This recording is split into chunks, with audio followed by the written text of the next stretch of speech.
कि लगातार नेता प्रतिपक्ष राहुल गांधी जी की सुरक्षा को जानबूझकर खतरे में क्यों डाल रही है भाजपा सरकार। भारतीय जनता पार्टी के सोशल मीडिया के वॉलंटियर लगातार राहुल गांधी जी की यात्रा की डिटेल लीक क्यों करते हैं। इन्हीं की विचारधारा से प्रभावित होकर नाथूराम गोडसे ने गांधी को मारा था।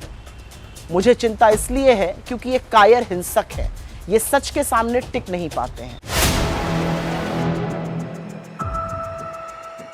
टीवी डिबेट के दौरान बीजेपी प्रवक्ता ने राहुल गांधी को गोली मारने की धमकी दी है, जिसके बाद बवाल मचा हुआ है। इमरान प्रतापगढ़ी सुप्रिया ने क्या कुछ कहा है, इस वीडियो में आपको हम बताएंगे। नमस्कार, 4 PM पर आप सभी का स्वागत है। दोस्तों, देश की राजनीति अब किस मोड़ पर आ गई है? क्या अब टीवी डिबेट में गोली मारने की धमकियां दी जाएंगी, और वो भी लोकसभा के नेता प्रतिपक्ष को? मलयालम चैनल की डिबेट में भाजपा नेता प्रिंटू महादेव ने कहा राहुल गांधी को छाती में गोली मार दी जाएगी। जी हां, कैमरे के सामने लाइव शो में खुलेआम हत्या की धमकी। अब सवाल सिर्फ इतना नहीं कि यह बयान क्यों दिया गया, सवाल यह है कि क्या सत्ता के लोग अब विपक्ष के नेताओं को जान से मारने की धमकी भी कैमरे पर देंगे? आज हम पूछेंगे, क्या अब विरोध की कीमत जान से चुकानी होगी? क्या भाजपा ऐसे नेताओं को बचाएगी या जवाब देगी? और सबसे बड़ा सवाल, क्या राहुल गांधी की जान को अब असली खतरा है? चलिए अब पूरा मामला भी आपको विस्तार से बताते हैं। केरल में एक टीवी चैनल पर राहुल गांधी को धमकी दी गई है। धमकी देने वाला बीजेपी प्रवक्ता है, नाम है प्रिंटू महादेव, जो एबीवीपी के पूर्व राज्य अध्यक्ष भी रहे हैं। अब वो बीजेपी के प्रवक्ता हैं और बतौर बीजेपी प्रवक्ता ही उन्होंने टीवी डिबेट में हिस्सा लिया। इस दौरान वो अपना आपा खो बैठे और उन्होंने राहुल गांधी को गोली मारने की धमकी दी थी। जी हां, प्रिंटू ने एक मलयालम टीवी चैनल पर एक डिबेट के दौरान कहा कि राहुल गांधी को छाती में गोली मार दी जाएगी। बीजेपी नेता प्रिंटू महादेव ने लद्दाख हिंसा पर टीवी चैनल में डिबेट का हिस्सा थे। इसी समय उन्होंने ये बात कही। अब जब उनका यह बयान आया तो सिर्फ कांग्रेस ही नहीं बल्कि पूरा इंडिया गठबंधन बीजेपी पर हमलावर हो गया और प्रिंटू महादेव पर कार्रवाई की मांग करने लगा। कांग्रेस की मांग है कि भाजपा के पैनलिस्ट के तौर पर प्रिंटू महादेव ने राहुल गांधी पर विवादास्पद टिप्पणी की है, इस वजह से इन पर तुरंत केस दर्ज किया जाना चाहिए। कांग्रेस महासचिव केसी वेणुगोपाल ने बीजेपी नेता प्रिंटू महादेव की राहुल गांधी पर दिए गए बयान को लेकर कार्रवाई करने के लिए गृह मंत्री अमित शाह को भी पत्र लिखा है। उन्होंने कहा कि अगर इनके खिलाफ तुरंत कार्रवाई नहीं की गई तो ऐसा माना जाएगा कि ये राहुल गांधी के खिलाफ सरकार की मिली भगत है। राजनीति में भाषा की मर्यादा टूटती है, लेकिन जब कोई सत्ताधारी पार्टी का नेता विपक्षी नेता को खुलेआम गोली मारने की धमकी देता है तो यह केवल एक व्यक्ति का अपराध नहीं, यह पार्टी की जिम्मेदारी बन जाती है। भाजपा को अब जवाब देना होगा। वहीं बीजेपी प्रवक्ता की इस टिप्पणी पर कांग्रेस सांसद इमरान प्रतापगढ़ी का भी बड़ा बयान सामने आया है। उन्होंने कहा कि भाजपा का प्रवक्ता प्रिंटू महादेव एक टीवी चैनल पर नेता प्रतिपक्ष राहुल गांधी जी को छाती पर गोली मारने की धमकी देता है। क्या उसी तरह से जैसे महात्मा गांधी को गोली मार दी गई, जैसे इंदिरा गांधी जी का सीना गोलियों से छलनी कर दिया गया? जरा सुनिए इमरान प्रतापगढ़ी को। भारतीय जनता पार्टी का प्रवक्ता पिंटू महादेव एक प्रमुख टीवी चैनल पर बैठ करके बिना डर, बिना किसी झिझक के नेता प्रतिपक्ष राहुल गांधी जी को सीधे छाती पर गोली मारने की धमकी देता है। पूरा देश चुप है। क्या उसी तरह से जैसे महात्मा गांधी जी को छाती पे गोली मार दी गई, जैसे इंदिरा गांधी जी का सीना गोलियों से छलनी कर दिया गया, आप उसी तरह से इस देश के गरीबों की, मजलूमों की और देश की असल जनता की सबसे मजबूत आवाज नेता प्रतिपक्ष राहुल गांधी जी को रास्ते से हटाने की साजिश कर रहे हैं? मेरा सवाल है भारतीय जनता पार्टी की नफरत वाली राजनीति से कि आप लोकतंत्र में विश्वास नहीं रखते? आपका प्रवक्ता, आपकी पार्टी का आधिकारिक नेता टीवी चैनल पर बैठ करके नेता विपक्ष को गोली मार देने की धमकी देता है छाती पर, और आप चुप हैं। मेरा एक सवाल यह भी है कि लगातार नेता प्रतिपक्ष राहुल गांधी जी की सुरक्षा को जानबूझकर खतरे में क्यों डाल रही है भाजपा सरकार। भारतीय जनता पार्टी के सोशल मीडिया के वॉलंटियर लगातार राहुल गांधी जी की यात्रा की डिटेल लीक क्यों करते हैं? राहुल गांधी जी के खिलाफ कौन सी साजिश कर रहे हैं आप? राहुल गांधी जी की आवाज से कितना डर गई है भारतीय जनता पार्टी?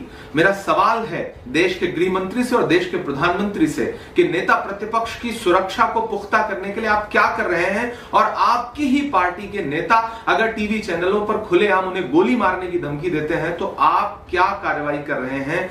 कैसा संदेशा देश को दे रहे हैं? और मेरा सवाल है भारतीय जनता पार्टी के राष्ट्रीय अध्यक्ष जगत प्रकाश नड्डा जी से कि आपकी पार्टी में ये जो हत्यारी मानसिकता के लोग बैठे हैं, आप उनके खिलाफ कार्रवाई कर रहे हैं या नहीं कर रहे हैं? या उनकी मानसिकता को आपकी पार्टी की मानसिकता क्यों ना समझा जाए? उनकी मानसिकता को पार्टी के नेताओं की सोच में परिलक्षित होते हुए क्यों ना समझा जाए? मेरा सवाल है नड्डा जी से, मेरा सवाल है नरेंद्र मोदी जी से, मेरा सवाल है अमित शाह जी से। तो सुना आपने, वही कांग्रेस प्रवक्ता सुप्रिया श्रीनित ने भी हमला बोलते हुए कहा कि मैं राहुल गांधी की सुरक्षा को लेकर चिंतित हूं। जिस आसानी से बीजेपी के एक प्रवक्ता ने टीवी पर कहा कि राहुल गांधी के सीने पर गोली मार दी जाएगी, उसको सुनकर चुप कैसे रहा जा सकता है? यह पहला वाजपेयी नहीं है जो यह कह रहा है। इससे पहले इन्हीं सिरफिरों में से एक ने उनकी जुबान काटने की बात की थी। किसी ने उनका सिर काटने पर इनाम घोषित किया था। किसी ने इंदिरा जी की कायर हत्या का हवाला भी दिया है। सुनिए सुप्रिया श्रीनित को। मैं राहुल गांधी की सुरक्षा को लेकर चिंतित हूं, असल में बहुत चिंतित हूं। क्या मुझे लगता है कि उनकी जिंदगी को खतरा है? हाँ, बिल्कुल लगता है। और इस आशंका पर बार बार मोहर लगाने का काम संघी भाजपाई कर रहे हैं। जिस आसानी से खुलेआम बीजेपी के एक प्रवक्ता ने टीवी पर कहा कि राहुल गांधी के सीने पर गोली मार दी जाएगी, क्या वो सुनकर चुप रहा जा सकता है? सवाल इस बात का है। सवाल इस बात का है कि ये पहला भाजपाई नहीं है जो इस तरह की बात कह रहा है। इससे पहले इन्हीं सिरफिरों में से एक ने उनकी जुबान काटने की, किसी ने उनका सिर काटने की परिणाम घोषित किया था, किसी ने इंदिरा जी की कायराना हत्या का भी हवाला दिया था। तो ये बार बार भाजपाई इस तरह की बात करते हैं और इनमें से एक के खिलाफ भी बीजेपी कोई एक्शन नहीं लेती है। उल्टे ऐसे नफरती दरिंदों की पदोन्नति होती है पार्टी के अंदर। मुझे चिंता इसलिए है क्योंकि इन्हीं संघियों का ऐसा ही खूनी इतिहास है।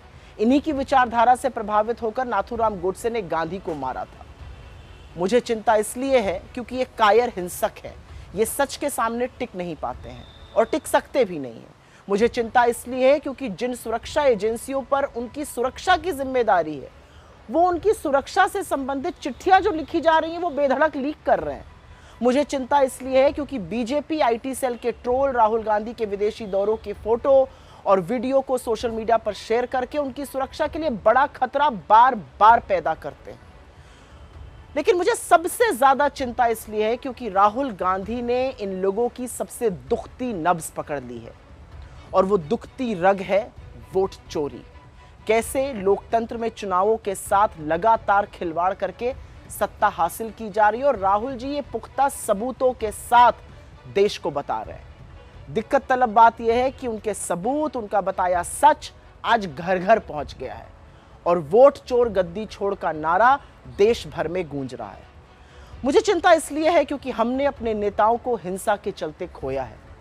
मुझे चिंता इसलिए है क्योंकि 14 साल के राहुल गांधी ने अपनी दादी को 32 गोलियां झेलकर इस देश की एकता के लिए शहीद होते देखा और महज 7 साल के अंदर अपने पिता के शरीर के चिथड़े उड़ते हुए देखे क्योंकि उन्होंने आतंकवाद के खिलाफ घुटना टेकने से मना कर दिया था। और इसलिए हमें चिंता है, इसलिए हमें चिंता है क्योंकि राहुल गांधी आज इस देश का भरोसा है, सच की वो आवाज है जिन्हें कोई ताकत चुप नहीं करा सकती। शोषितों के वो रहनुमा हैं जिन्होंने हक की एक लंबी लड़ाई लड़ने के लिए कमर कस ली है। गरीबों को वो गले लगाते हैं, ढांढस बंधाते हैं और इसीलिए राहुल गांधी हर किसी को अपने से लगते हैं। वो आज लोकप्रिय नहीं है, वो आज जननायक है, निडर है, अडिग है, बेखौफ है और इसी से बीजेपी को दिक्कत है। घोर असहमतियों को संवैधानिक ढांचे से सुलझाया जाना चाहिए। इसीलिए राहुल गांधी की जान को धमकी देने वाले के खिलाफ बीजेपी को एक्शन लेना ही होगा, क्योंकि मेरा मानना है कि इतनी कुत्सित बात बीजेपी के शीर्ष नेतृत्व, गृह मंत्री या प्रधानमंत्री की सहमति से तो नहीं की गई होगी। और हाँ, इस देश के मीडिया से आज सवाल है, वो मीडिया जो किसी भी ऐरे गैरे की बात पर उछल उछल कर डिबेट करता है, आज आप चुप नहीं रह सकते। आप ही लोगों के लाइव टीवी पर नेता प्रतिपक्ष पर गोली चलाने की बात की गई है। आप चुप कैसे रह सकते हैं? तो सुना आपने, अब देखना यह होगा कि पार्टी व्यक्तिगत बयान कहकर पल्ला झाड़ लेती है या फिर कोई कार्रवाई भी करती है। सवाल उस नेता पर तो है ही, लेकिन क्या उतना ही बड़ा सवाल उस चैनल पर नहीं है जिसने ऐसे प्रवक्ता को जगह दी और वो खामोशी से सुनता गया? क्या मीडिया अब बहस के नाम पर नफरत का सीधा प्रसारण कर रहा है? क्या टीवी स्टूडियो अब लोकतंत्र की कब्रगाह बनते जा रहे हैं? जिस मंच से संविधान की रक्षा होनी चाहिए वहां से अब गोली मारो के नारे सुनाई दे रहे हैं?